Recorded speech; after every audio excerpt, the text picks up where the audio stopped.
Hola estudiantes. Bueno, habiendo ya presentado formalmente la materia y esperando que ustedes hayan podido eh, recorrer, visualizar el video de presentación, sobre todo para familiarizarse con los considerandos para el cursado y la aprobación de la materia. Por supuesto,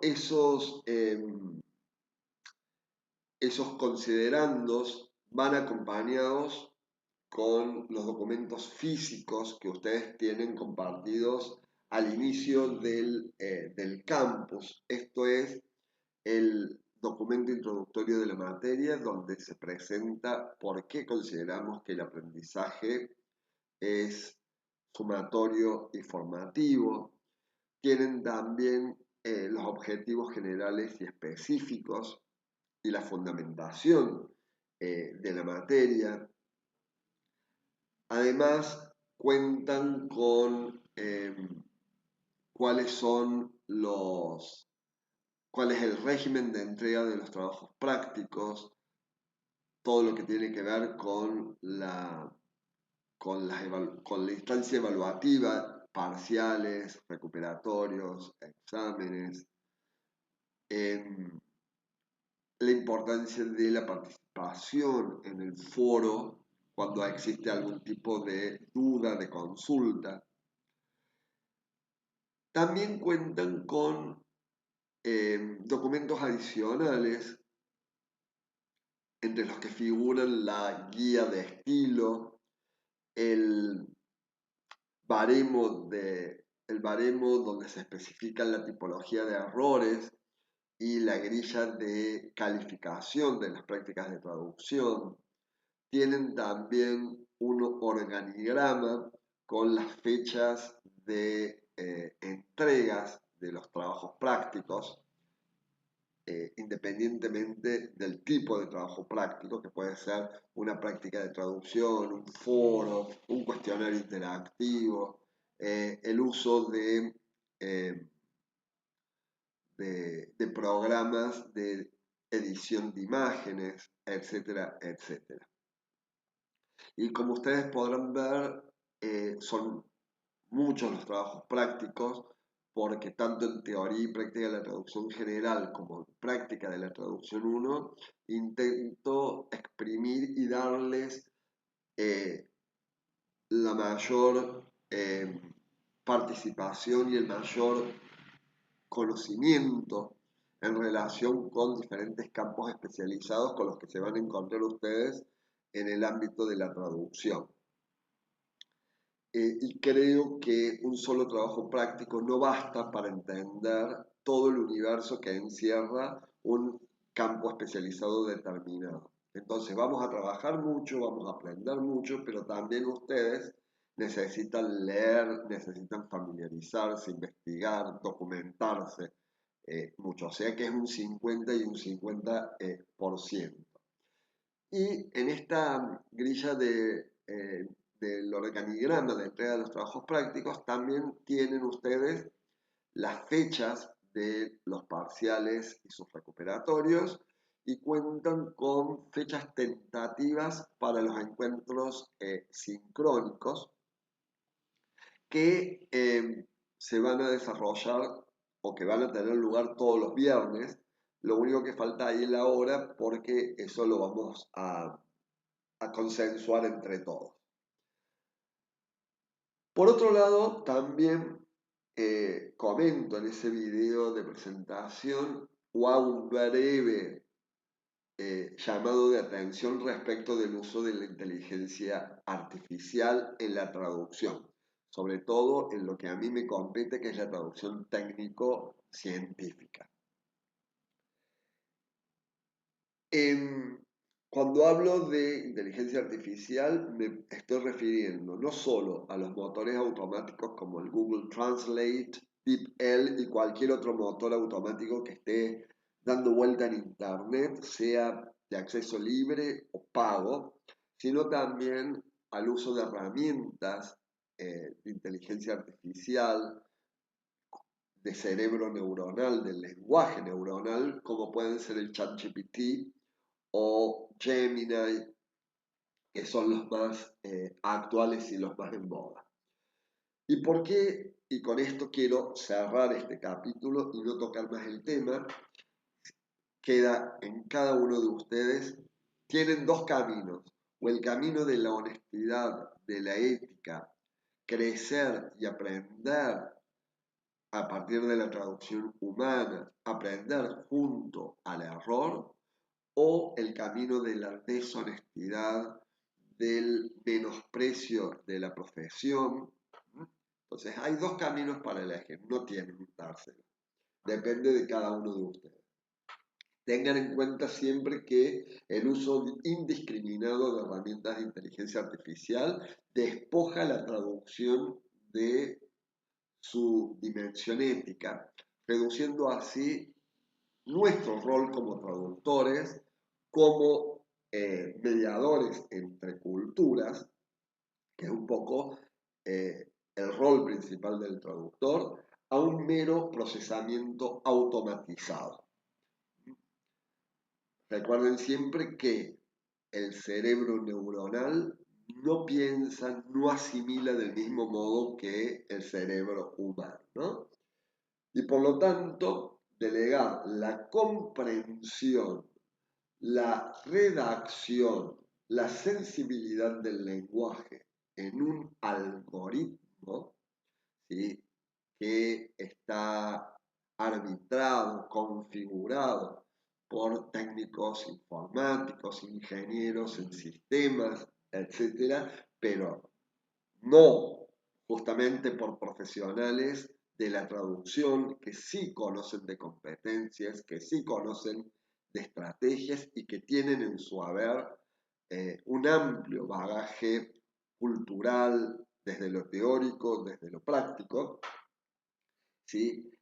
Lo que termina degradando la calidad final de nuestras traducciones, comprometiendo no solo el matiz, el rigor de la traducción, sino además la creatividad, la originalidad, pero sobre todo la responsabilidad ética que exige nuestra profesión frente a nuestro cliente, sea cliente agencia o cliente directo.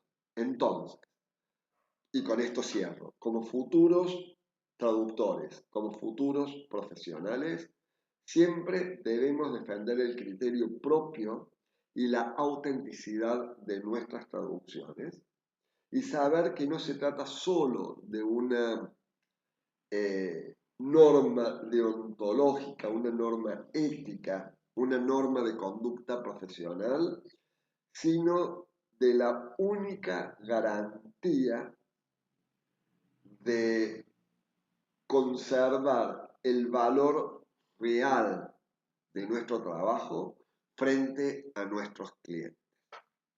Bien, dicho esto, estamos en condiciones de embarcarnos ya en nuestra primera unidad del programa, que como ustedes habrán visto, porque el programa también lo tienen compartido en plataforma, se centra en la traducción comercial.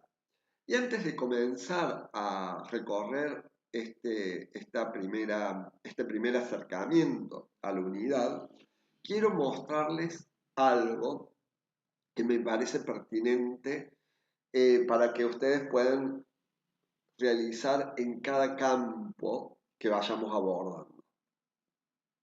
Fíjense, yo aquí les muestro una grilla en Excel donde en la primera columna tienen English, en la segunda español, y en la tercera dice concepto. ¿Qué quiero decir con esto? Ustedes, a medida que vayan viendo la videoclase, leyendo los materiales de lectura, van a ir recopilando distintos términos, que yo he ido seleccionando al azar algunos, como ejemplo, para ponerlo aquí en la primera columna. En la segunda van a escribir el equivalente en español, ¿sí?, de aquellos términos que no van a buscar en el diccionario o en el glosario, sino que tienen ustedes presentados en la videoclase o en el material de lectura.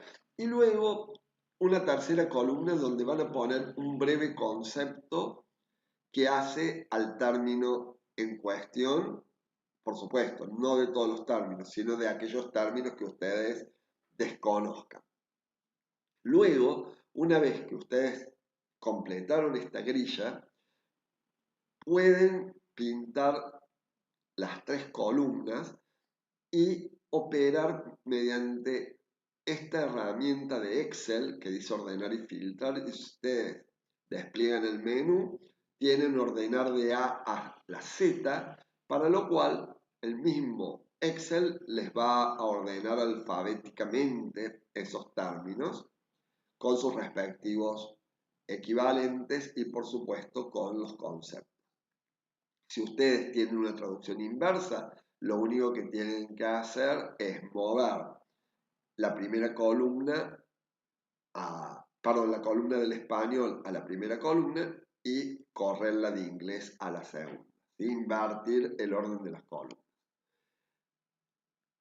Cuando ustedes vayan trabajando con distintas traducciones donde tuvieron que buscar algunos términos en sitios especializados, en textos paralelos, de los cuales voy a estar hablando en un ratito, por supuesto, les va a permitir enriquecer esta grilla terminológica, incluso, además de la columna de concepto, pueden utilizar una cuarta columna donde agreguen el enlace de donde sacaron la información.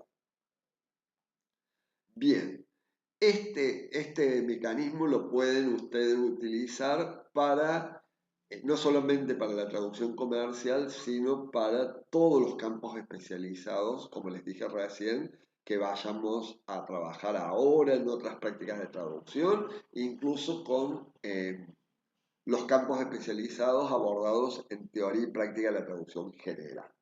A tener en cuenta porque esto les va a facilitar la búsqueda, pero sobre todo a economizar en el tiempo, ¿sí? Y no tener que estar navegando por distintos sitios cuando se desconoce o cuando el tiempo es oro, sobre todo para nosotros los traductores.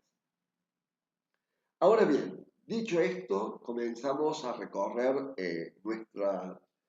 nuestro primer encuentro y cabe entonces preguntarse de qué hablamos cuando hablamos de traducción comercial. Cuando muchas veces le decimos a alguien que somos especialistas en traducción comercial, cree que se trata de traducir solamente números, símbolos, nombres de organizaciones comerciales, bancos, cuando no es así. Vamos a ver que esto es una punta del iceberg porque la traducción comercial es mucho más que eso. Vamos a encontrarnos en el recorrido de la unidad con distintos tipos de documentos comerciales, términos propios de cada uno de ellos, que ustedes irán volcando a la grilla terminológica en Excel, como recién les mostré. Vamos a encontrarnos con distintos conceptos, con diferentes tipologías textuales. Piensen, por ejemplo, que la traducción comercial no solo se trata de traducir órdenes de compra, contratos entre partes, pagarés, etcétera, etcétera, sino también podemos encontrarnos con textos sobre economía y finanzas dentro de la traducción periodística. Fíjense, acá cruzamos dos campos especializados, traducción comercial y traducción periodística, para lo cual, además de lo pertinente a la traducción comercial, que algunos elementos recién los mencionamos, pero faltan bastante por recorrer todavía, ustedes van a tener que tener en cuenta todo lo que respecta a la traducción periodística. Recuerden, en teoría y práctica de la traducción general, cuando abordamos este campo, es decir, el tratamiento de los titulares, la normativa para redactar titulares, lo que respecta de los clichés periodísticos, cómo traducirlos, el tratamiento de las citas directas, indirectas y mixtas, cómo atender a la secuencia verbal en la traducción directa, en la traducción de la cita indirecta. Bueno, como ustedes pueden ver, no solamente vamos a trabajar dentro de la traducción comercial entonces, de los conceptos de la traducción comercial propiamente dicha, sino que deben tener ustedes en cuenta todo lo que ya hemos estado trabajando en otros campos desde el punto de vista lingüístico, sobre todo porque lo terminológico es propio de la traducción comercial. Y cuando hablamos de traducción comercial, nos podemos referir a diferentes subáreas donde el traductor tiene amplia participación. La traducción financiera, la traducción contable, que aunque parezcan sinónimos, no lo son. Cada uno aborda contenidos diferentes que vamos a estar desarrollando en un rato. Traducción de documentos vinculados con el comercio internacional, traducción de diferentes documentos comerciales y legales, como por ejemplo lo que hace a contratos societarios, traducción de cartas comerciales, etc. Vamos a ver con qué temas nos podemos encontrar en cada una de estas subáreas de traducción comercial. Dentro de la traducción financiera nos pueden tocar textos vinculados con la bolsa de valores y aquí tengan en cuenta la normativa para escribir bolsa de valores, ¿sí? Cuando lo escribo con mayúscula y cuando escribo bolsa de valores con minúscula. Vamos a ver la traducción de textos de mercados de capitales y fondos mutuos de inversión, que son dos temas muy en boga en la actualidad desde el punto de vista económico. Y como recién les decía, la economía y el mundo, ¿sí? Textos vinculados con la economía y las finanzas, publicados en medios periodísticos. Dentro de la traducción contable, traducción de balances o estados contables, informes de auditoría, resúmenes de cuenta, lo que respecta a tarjetas de crédito y tarjetas de débito, planes de jubilación, liquidación de sueldos. Dentro de la traducción de comercio internacional, contratos vinculantes entre partes, solicitudes de cotización, órdenes de compra, facturas comerciales, remitos. Por supuesto, lo que menciono aquí es simplemente una mínima parte de lo que nos podemos encontrar en cada subárea o de las tipologías textuales que podemos encontrar en cada subárea, ¿no? Dentro de la traducción de documentos comerciales, vamos a trabajar en la traducción de cheques, de pagarés, arqueos y conciliaciones, inscripciones de deuda pública, títulos de crédito emitidos por el Tesoro Público, libros de corredores de comercio, cartas comerciales. Una característica que define a los textos comerciales es el uso de las metáforas y que solo aquí tocaremos por encima ya que lo profundizaremos en la próxima clase, pero debemos tener mucho cuidado al traducir las metáforas porque a veces se suele creer que metáfora y expresión idiomática son sinónimos cuando en realidad no son lo mismo. Mientras las expresiones idiomáticas son expresiones propias de un idioma, como pueden ser los refranes, los dichos, los clichés periodísticos, las expresiones idiomáticas propiamente dichas, las metáforas, por el contrario, refieren a la comparación implícita entre dos cosas diferentes. Por ejemplo, cuando decimos sus ojos son como dos luceros. Ese como es un nexo que implica la comparación entre ojos y luceros que puede o no puede estar. Piensen, por ejemplo, en este otro ejemplo. Este niño es como una oveja negra, o este niño es directamente la oveja negra de la familia, donde se compara el niño con una oveja negra en cuanto a su comportamiento dentro del hogar o dentro del lugar donde esté actuando. Ahora bien, ¿cómo vamos a traducir esa expresión idiomática o esa metáfora?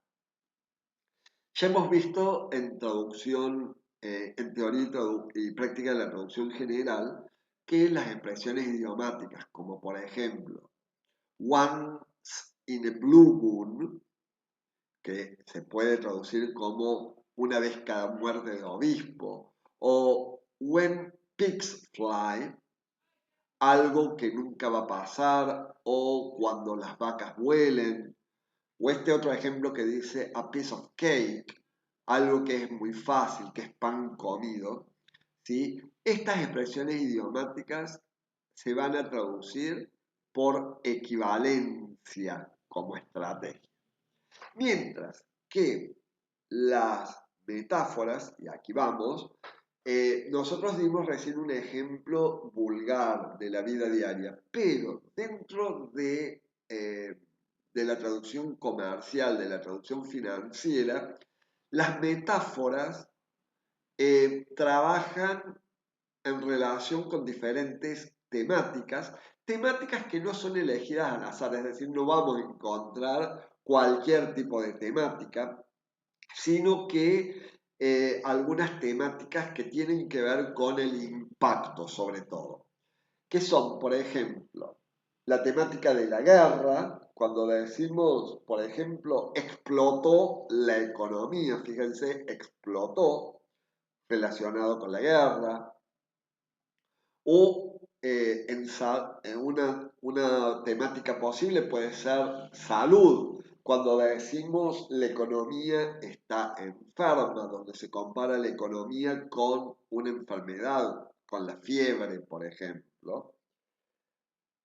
Eh, con la temática naturaleza, soplan vientos a favor de la economía argentina, ¿sí? Donde donde se compara la economía argentina con la fuerza de los vientos, o desastres naturales dentro de naturaleza, cuando decimos la subida del dólar sacudió a los sectores más vulnerables, ¿sí? Ese sacudir nos remite a terremotos. O bien cuando aplicamos la temática de deportes, la decisión del gobierno fue un golazo, ¿sí? Donde se compara esa decisión del gobierno, del ministro de Economía, con el fútbol, por ejemplo. Pero bueno, existen otras temáticas, por eso el etcétera, pero vamos a trabajar esto con mayor detenimiento en la próxima clase cuando presentemos el tema. Pero quería dejar en claro esto, que mientras para traducir expresiones idiomáticas utilizamos la equivalencia como estrategia, para traducir las metáforas existen otras estrategias diferentes de la equivalencia que vamos a estar presentando con el tema la semana que viene. Pero simplemente para que tengan en cuenta que esta es una de las temáticas, ¿sí? La metáfora que va a aparecer en las traducciones de textos comerciales, sobre todo en eh, los folletos que suele haber eh, en en las mutuales para los eh, afiliados o también en los textos periodísticos. Piensen, por ejemplo, en textos como el... piensen en diarios, por ejemplo, de tipo netamente económico, como puede ser el Wall Street Journal de Estados Unidos o de The Economist, que es un diario británico, o el Financial Times, que también es un diario británico, o los diarios simplemente de Argentina, donde dentro de las secciones en las que se subdivide el diario aparece la sección de economía. Piensen en el diario La Nación, Página 12, Clarín, Infobae y todos aquellos que andan en circulación. Ahora bien, ¿para qué nos sirve la traducción comercial? ¿Es un área de trabajo? ¿Qué tipos de clientes requieren este tipo de traducción? Algo importante a entender dentro de esta área de especialización es que este campo no es una mera lista de términos fuera de contexto. No se trata aquí solo de hablar de activos, pasivos, números, símbolos ISO, que son los que aparecen delante de las unidades, ¿no?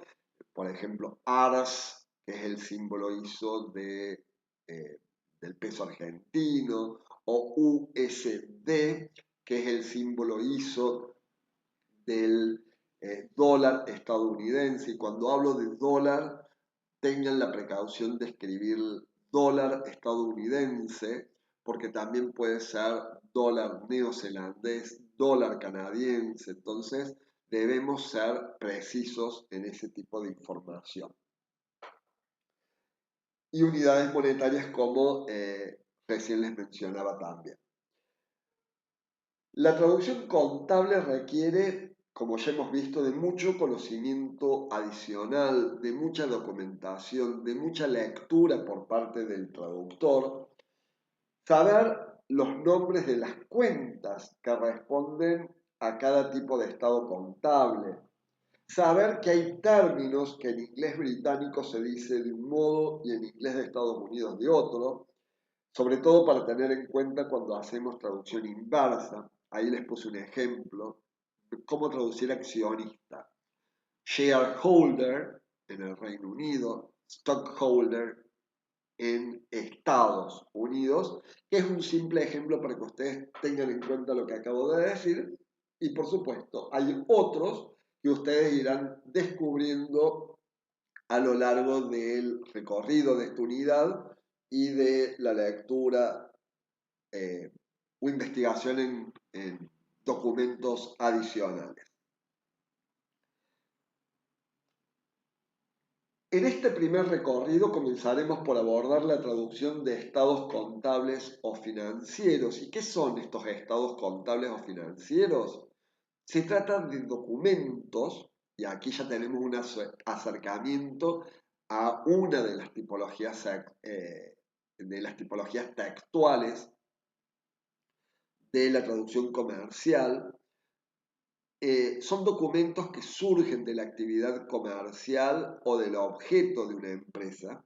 Es decir, se trata de documentos que reflejan lo que una empresa hizo, desarrolló, compró, vendió, incrementó, gastó en un ejercicio o año fiscal. Los estados contables que toda empresa debe presentar ante una auditoría o ante una organización gubernamental como puede ser el ARCA, la Exafip. Son 4 en total. El primero de ellos es el balance general o de situación patrimonial. Fíjense la superestructura de este estado contable en particular, porque todos los estados contables tienen diferentes superestructuras. En cada columna aparecen los valores en una determinada moneda.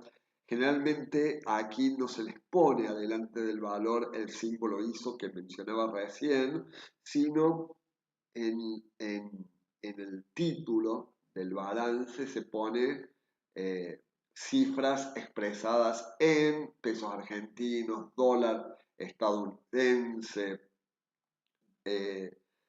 yenes, euros, como recién les dije, etcétera, etcétera. Por otro lado, tener en cuenta que eso permite al traductor o al lector, en realidad, visualizar qué tipo de moneda es la expresada. Incluso en la traducción de textos periodísticos donde aparecen también valores o cifras expresadas en distintas monedas, no se van a traducir. ¿Sí? Si están en euros, se trasladan al texto meta en euro. Si están en dólares estadounidenses, se trasladan al texto meta en dólar estadounidense. Si está en pesos argentinos, se traslada al texto meta en pesos argentinos.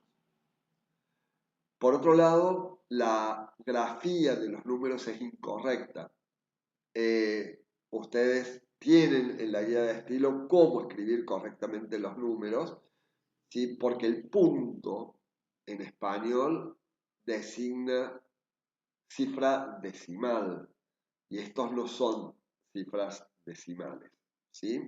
Entonces, mucho cuidado como escribimos también las cifras de 4 dígitos y cómo escribimos las cifras de más de 4 dígitos. También tengan en cuenta que del 0 al 9 se escribe con cifra 1, 2, 3, 4 en palabras y del 9 en adelante se escriben con cifra digital, ¿no? Como lo ven acá. Fíjense también que ahí pueden observar las distintas cuentas que conforman este primer estado contable, que ustedes las tienen dentro del material de lectura, cada una de ellas con su respectivo equivalente en ambos idiomas. Acá tenemos estado de resultados, insisto sobre la grafía incorrecta de los números, pero fíjense aquí que tenemos otro tipo de superestructura, otros tipos de cuentas y algo que quiero resaltar aquí. Fíjense la discordancia entre estos dos términos, de costs en inglés. Por un lado se tradujo como costes, por otro lado como costos. ¿Sí? Costes, costo, costes nuevamente. Ojo con eso, porque en Argentina y en la mayoría de los países de Latinoamérica hablamos de costos, costos operativos, costos de bienes vendidos, etcétera, etcétera. Y coste es un término usado sobre todo en España, ¿sí? Entonces, mucho cuidado con el equivalente teniendo en cuenta el destinatario de la traducción.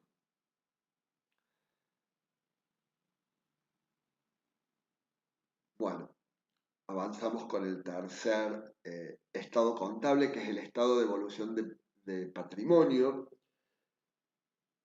donde se muestran los cambios que ha tenido la empresa en cuanto a su patrimonio neto. Como recién les mencionaba, en el título pueden aparecer, y de hecho aparecen la moneda en la cual están expresadas las cifras de este documento, pero también aparecen leyendas como por el ejercicio anual finalizado en tal periodo fiscal comparativo con el ejercicio anterior, una frase muy recurrente cuyo equivalente también lo tienen ustedes incluido en el material de lectura. Fíjense, tenemos otra superestructura, tenemos diferentes nombres de cuentas también. Y otra cosita a la que me quería referir es a los valores negativos. ¿Sí? Los valores negativos dentro de los estados contables, como ustedes van a leer, se pueden expresar de tres maneras distintas. O bien con el signo menos, como encuentran aquí, o bien en rojo, o bien el valor entre paréntesis. Por ejemplo, entre paréntesis el 5.500, el 9.000, el 25.000. ¿Sí? Que es otro de los aspectos a tener en cuenta al traducir estados contables. Y finalmente nos encontramos con el estado de flujo de efectivo, es decir, cómo se asignan los recursos.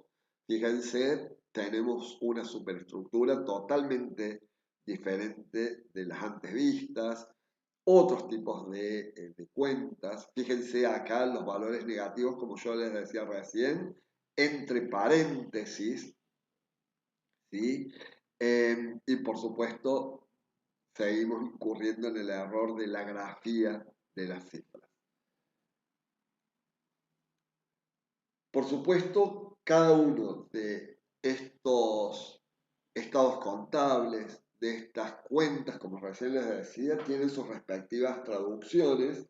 Por eso es necesario que sepamos, al trabajar en este campo, identificar las cuentas para saber de qué tipo de estado contable se trata, aunque también a veces se lo suele reconocer por el tipo de superestructura, por el tipo de formato.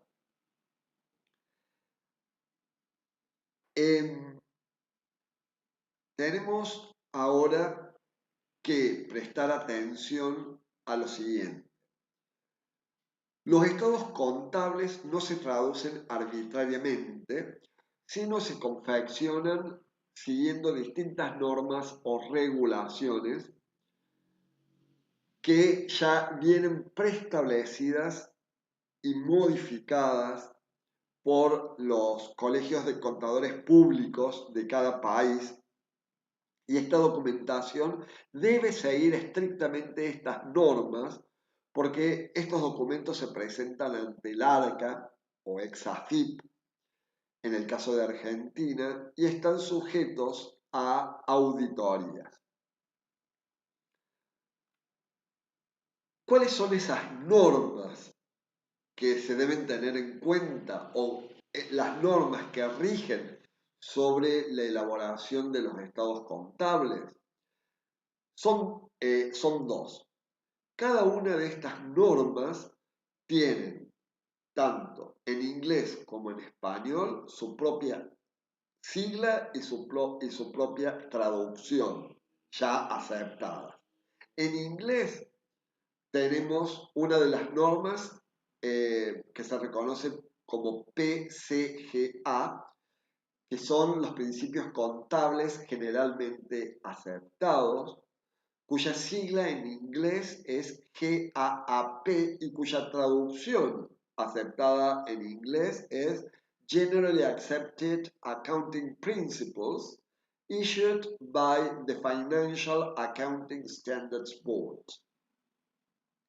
Y una segunda norma que es la NIIF, la NIIF, que refiere a las normas internacionales de información financiera y que en inglés se reconoce como IFRS, International Financial Reporting Standards, issued by the International Accounting Standards Board. Tengan en cuenta estos términos también para incorporarlos a la grilla terminológica, porque como ustedes pueden ver, no son o no tienen una traducción literal de palabra por palabra. Entonces, mucho cuidado con ese error. ¿Y por qué es necesario saber esto? Para saber qué fuentes consultar al momento de buscar definiciones, comprender términos, buscar equivalentes precisos, con lo cual aparece aquí los textos paralelos, que son aquellos textos cuyo contenido es igual al documento en el que estoy trabajando. Por ejemplo, si estoy trabajando en un texto de fondo mutuo de inversión y no conozco algunos términos propios de ese subcampo especializado, bueno, busco en internet un sitio especializado, que puede ser un banco, el Banco Santander en Argentina, o el Banco de la Nación Argentina, el Banco Central para nuestro país, el Bank of England o el Bank of New York para Reino Unido y para Estados Unidos respectivamente. El sitio Investopedia, que les va a permitir también recopilar información. De esa forma, con textos paralelos o textos espejos en un idioma y en otro, ustedes van a poder también ir viendo cómo traducir términos propios de cada subcampo y no quedarse a veces con el que ofrece un glosario o un diccionario especializado que no siempre tienen la verdad absoluta. Entonces, ante la mínima duda, trabajar con los textos paralelos en este sentido. Normalmente la presentación de esta documentación tiene el formato de carátula, tiene notas a los estados contables, que son notas que tienen un número de referencia y estas notas a los estados contables se explicitan en los anexos. Informes del auditor o de los auditores, y acá debemos tener cuidado al traducir, ¿sí? Para saber si es auditor singular o auditores, un grupo de auditores. Informe de la comisión fiscalizadora.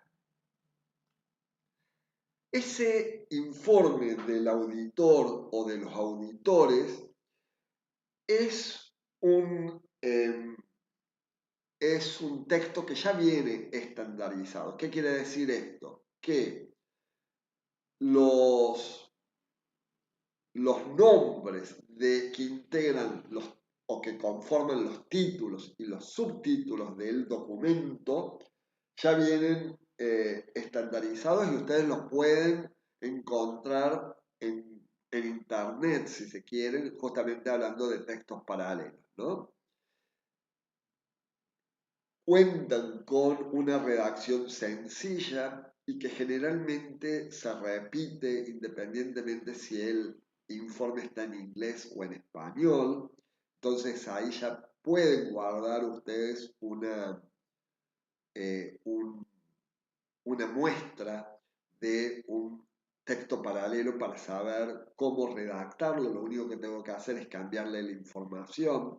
La redacción es muy sencilla porque la tiene que entender mi cliente, ¿sí? mi destinatario.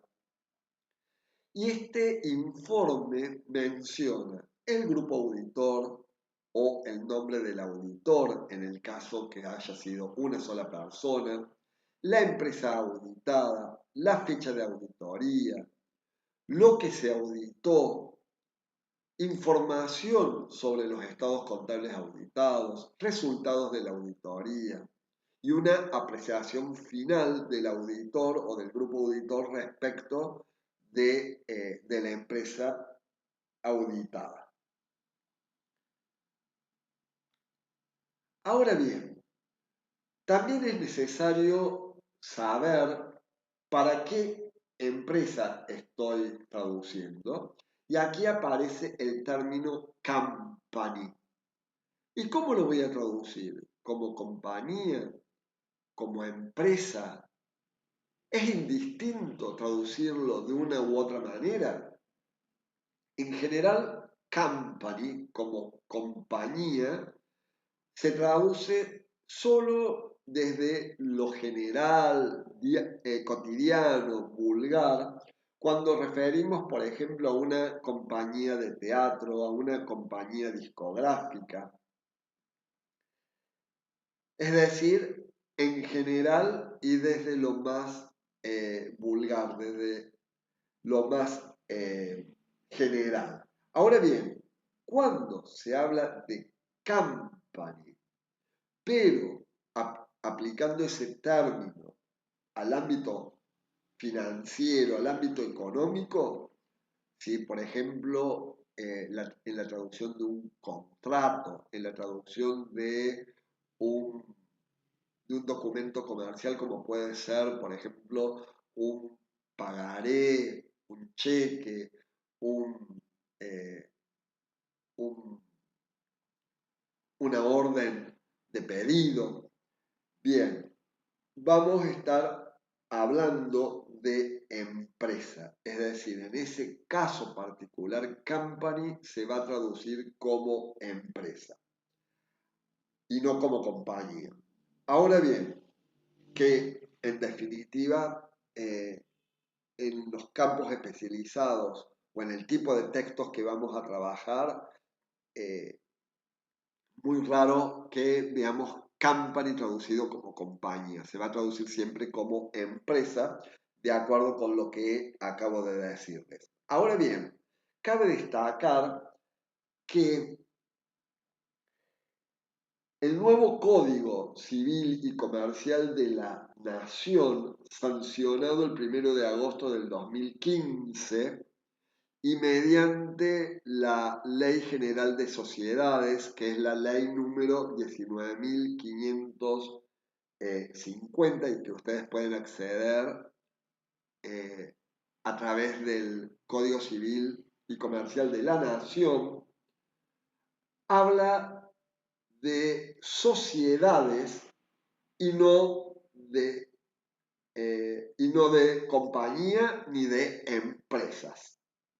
Habla de sociedades. Y las clasifica teniendo en cuenta determinados parámetros, es decir, la cantidad de dueños, de empleados, la envergadura de la empresa, el tipo de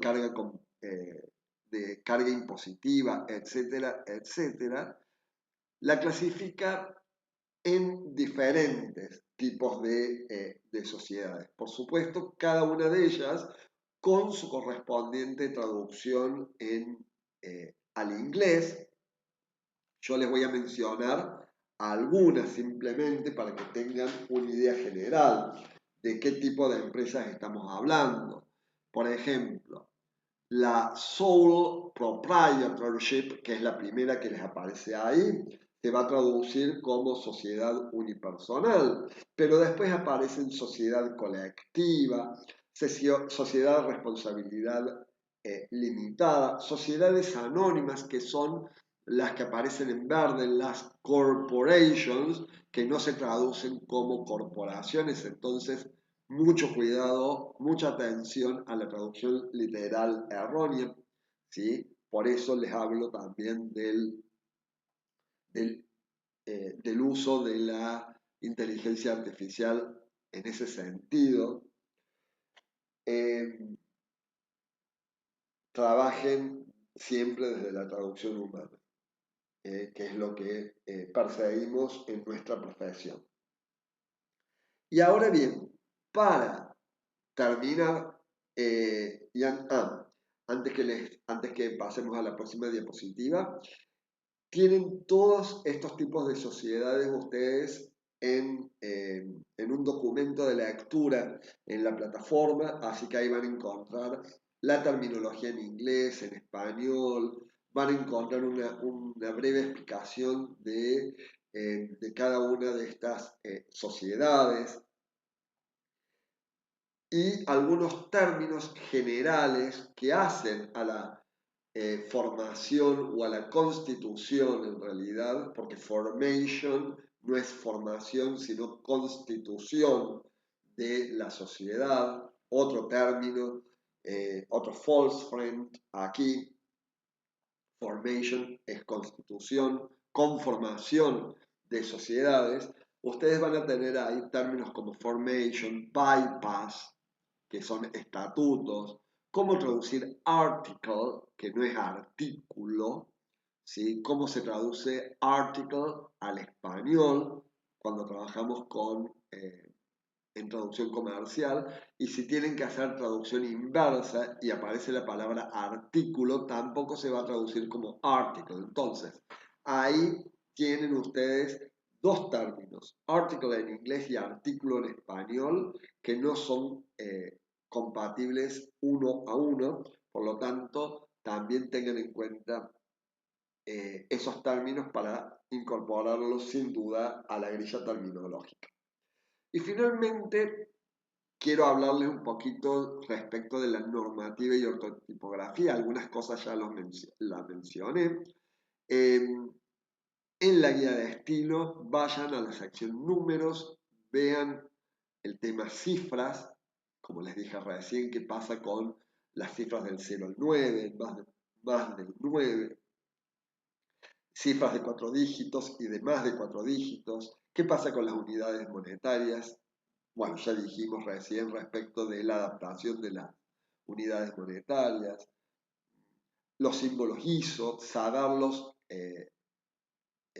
identificar, no solamente dólar, sino dólar estadounidense, dólar canadiense, dólar neozelandés, que es la única moneda que nos podría traer algún tipo de inconveniente si escribimos solamente dólar, euros, pesos argentinos, yenes, pesos chilenos, etc.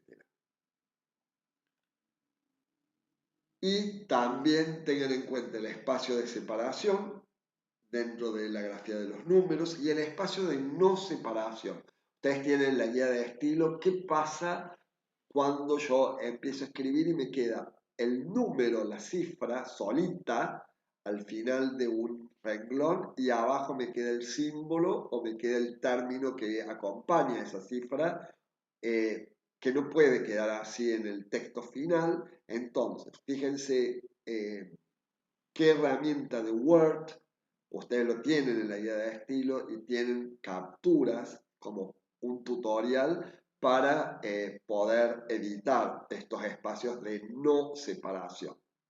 ¿Qué pasa con el billion y el trillion? ¿Cómo traducirlos del inglés al español?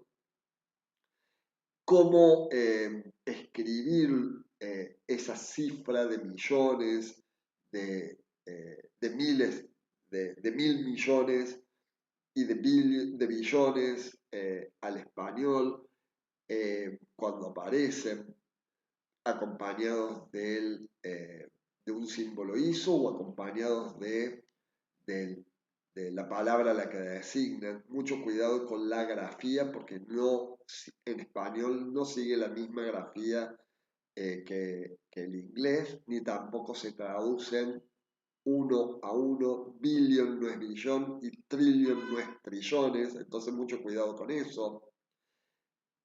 Con respecto a los nombres de bancos, asociaciones bancarias, instituciones educativas, de escuelas, universidades, de salud, como son los nombres de los hospitales, grupos económicos, etcétera, etcétera, ¿se traducen en español o no? Por supuesto que no se van a traducir al español. Yo no puedo traducir Bank of England como Banco de Inglaterra, como tampoco puedo traducir Banco de Córdoba como Bank of Córdoba o Universidad de Buenos Aires como University of Buenos Aires, porque en inglés dejan de tener autonomía y pasan a ser otra entidad. ¿Sí? La entidad es Universidad de Buenos Aires, no University of Buenos Aires. Y la entidad bancaria en el Reino Unido es Bank of England, no es, eh, no es Banco de Inglaterra. Entonces tengan en cuenta todo eso.